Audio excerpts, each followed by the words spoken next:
اعوذ باللہ من الشیطان الرجیم بسم اللہ الرحمن الرحیم اللہم صلی علی محمد وعلی آل محمد کما صلیت علی ابراہیم وعلی آل ابراہیم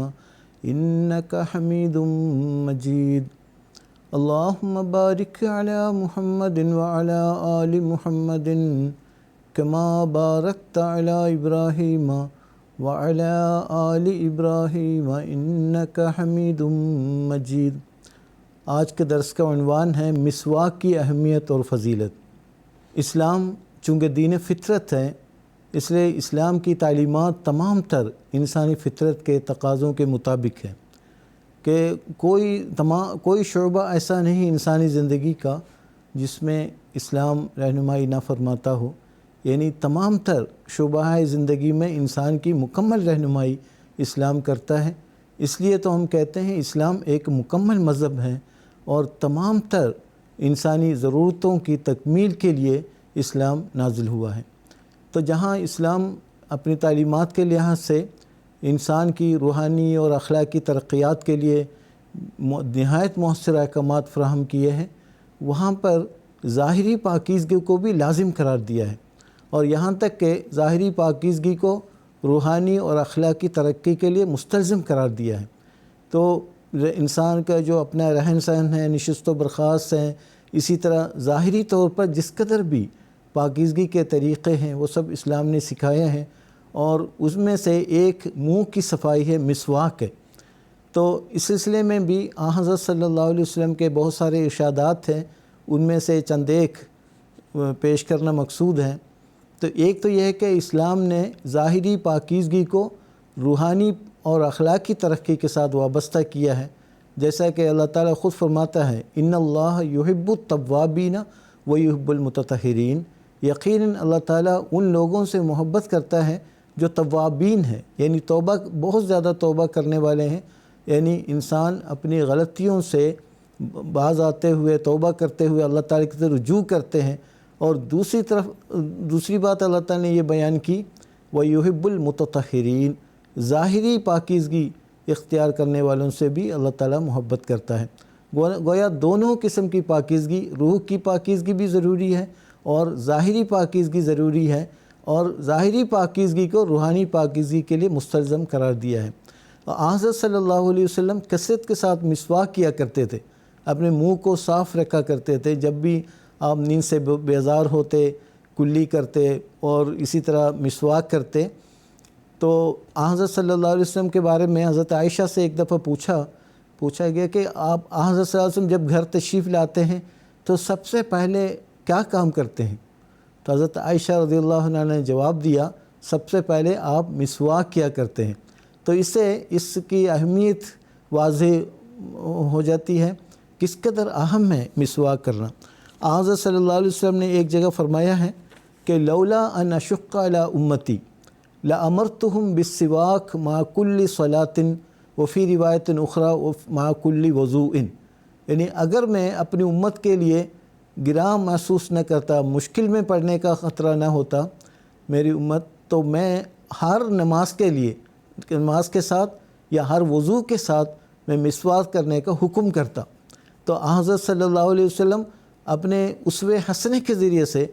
امت کو یہ تعلیم دی ہے۔ بہرحال مسواک اتنی اہم ہے،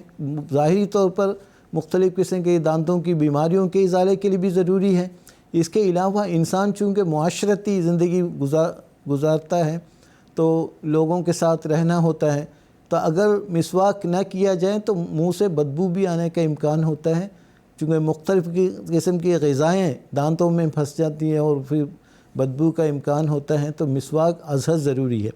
ایک اور حدیث میں حضرت صلی اللہ علیہ وسلم فرماتے ہیں الایمان بضع و70 او بضع و60 شعبہ، ایمان کی 70 شاخیں ہیں، یا ایک اور روایت میں 60 شاخیں ہیں، تو اعلیٰ قول لا الہ الا اللہ، سب سے اعلیٰ شعبہ ایمان کا کہ اللہ تعالیٰ کی وحدانیت کے اقرار کرنا ہے، لا الہ الا اللہ، اللہ کے سوا کوئی معبود نہیں، اللہ ہی عبادت کے لائق واحد ہستی اللہ تعالیٰ کی ذات ہے۔ دوسرا بتایا کہ کہ و ادناہا اماطۃ الاذی عن الطریق،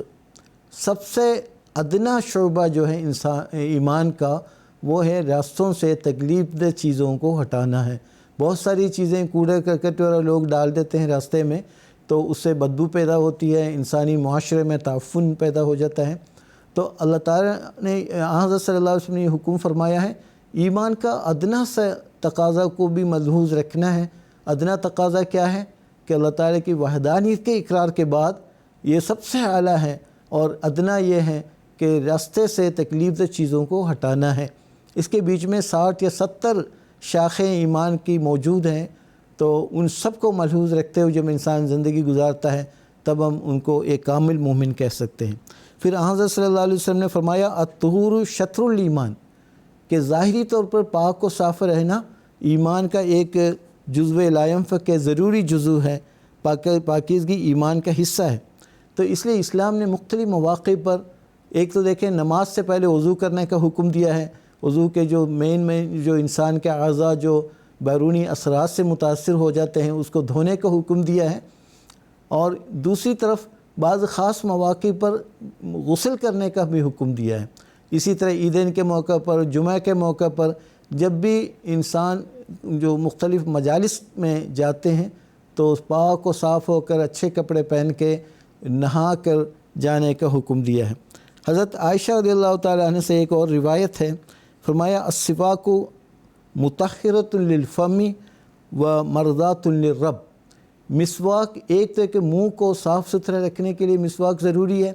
فرمایا پھر اللہ تعالیٰ کی رضا کے حصول کے لیے بھی یہ بہت اہم چیز ہے۔ فرمایا انس رضی اللہ عنہ قال قال رسول اللہ صلی اللہ علیہ وسلم اکثرت علیکم بالسواک، حضرت انس رضی اللہ تعالیٰ عنہ سے روایت ہے کہ حضرت صلی اللہ علیہ وسلم نے فرمایا میں آپ کو کثرت کے ساتھ مسواک کی تاکید کرتا ہوں، مسواک کا حکم دیتا ہوں۔ اسی طرح ایک اور حدیث بھی آپ کی خدمت میں پیش کرتا ہوں وقت کی رعایت کے مطابق، الفطرۃ خمس اور خمس من الفطرہ، 5 باتیں ایسی ہیں جو انسانی فطرت کے عین مطابق ہے، انسانی فطرت کے تقاضوں کے مطابق ہے۔ 5 باتیں حضرت صلی اللہ علیہ وسلم نے فرمایا ہے، اس میں الختان ختنہ کرنا، اسی طرح جو زیر ناف بال مونڈنا، بغل کے بال اکھیڑنا، ناخن تراشنا اور مونچھیں چھوٹی کرانا وغیرہ وغیرہ، 5 باتیں۔ یعنی انسان، جیسا کہ میں نے عرض کیا تھا شروع میں کہ انسانی فطرت کے تقاضوں کے مطابق اللہ تعالیٰ نے احکامات نازل فرمائے ہیں، اسلامی تعلیم انسانی فطرت کے عین مطابق ہے۔ تو یہ 5 طبی باتوں کا ذکر کرتے ہوئے حضور صلی اللہ علیہ وسلم نے انسان کو ظاہری پاکیزگی کو اپنانے کا خاص طور پر یہ تاکید فرمائی ہے۔ اسی طرح کپڑوں کی صفائی پر بھی اسلام نے بڑا زور دیا ہے۔ حضور صلی اللہ علیہ وسلم کو مخاطب کر کے اللہ تعالیٰ نے فرمایا ہے یا ایھا المدثر قم فانذر وربک فکبر وثیابک فطہر والرجز فہجر، یہ کپڑا اوڑھنے والے اٹھ کھڑا ہو اور لوگوں کو آگاہ کر دے، اور اپنے رب کی بڑائی بیان کر، اور اپنے کپڑوں کو پاس صاف رکھ، اور فرمایا جہاں تک ناپاکی کا تعلق ہے تو اسے کلیتاً الگ رہ۔ اسی طرح حدیث میں کپڑوں کی صفائی کی ترغیب دلائی گئی ہے۔ حضرت جابر رضی اللہ تعالیٰ عنہ بیان کرتے ہیں کہ ایک دفعہ حضرت اتانا رسول اللہ صلی اللہ علیہ وسلم زائرا فی منزلنا فرآ رجلا شائسا قد تفرق شعرہ قال اما كان یجد هذا ما يسکن به شعرہ ورآ رجلا آخر وعلیہ ثیاب وسخة فقال اما كان هذا یجد ماء یغسل به ثوبہ۔ حضرت صلی اللہ علیہ وسلم ایک دفعہ ہمیں ملاقات کے لیے تشریف لائے زیارت کے لیے، تو حضور نے ایک شخص کو دیکھا، وہ پراگندہ بال والے، یعنی کنگھی وغیرہ نہیں کی تھی، دیکھا تو حضور نے فرمایا کیا ان کو کوئی ایسی چیز نہیں ملی جس سے یہ اپنے بال کو سنوارتا؟ اسی طرح ایک اور شخص کو دیکھا جس کے کپڑے بہت گندے تھے، فرمایا کیا ان کو کیا پانی نہیں میسر آیا کہ کپڑے کو دھو لیتے؟ یعنی حضرت صلی اللہ علیہ وسلم جہاں پر مسلمانوں کو، اپنے ماننے والوں کو بلند و بالا روحانی منازل تک پہنچانا چاہتے تھے، اسی طرح ان کی ظاہری و باطنی صفائی کا بھی پورا دھیان رکھتے تھے، جیسا کہ میں نے عرض کیا تھا کہ ظاہری صفائی مستلزم ہے باطنی اور روحانی صفائی کے لیے۔ حضرت اقدس مسیح علیہ السلام فرماتے ہیں کہ اپنے کپڑے صاف رکھو، بدن کو اور گھر کو، کوچے کو اور ہر ایک جگہ کو جہاں تمہاری نشست ہو پلیدی اور میل کچیل اور اسی طرح کثافت سے بچاؤ، یعنی غسل کرتے رہو اور گھروں کو صاف رکھنے کی عادت پکڑو، اسلامی اصول کی فلسفی۔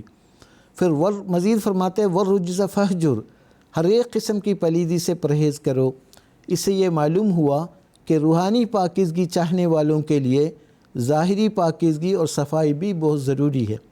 کیونکہ ایک قوت کا اثر دوسری پر اور ایک پہلو کا اثر دوسرے پر ہوتا ہے۔ جو باطنی حالت تقوی اور طہارت پر قائم ہونا چاہتے ہیں وہ ظاہری پاکیزگی بھی چاہتے ہیں، پس یاد رکھو کہ ظاہری پاکیزگی اندرونی طہارت کو مستلزم ہے۔ تو گویا خلاصہ یہی ہے کہ اسلامی تعلیم کے مطابق، اسلامی تعلیم انسانی فطرت کے عین مطابق اللہ تعالیٰ نے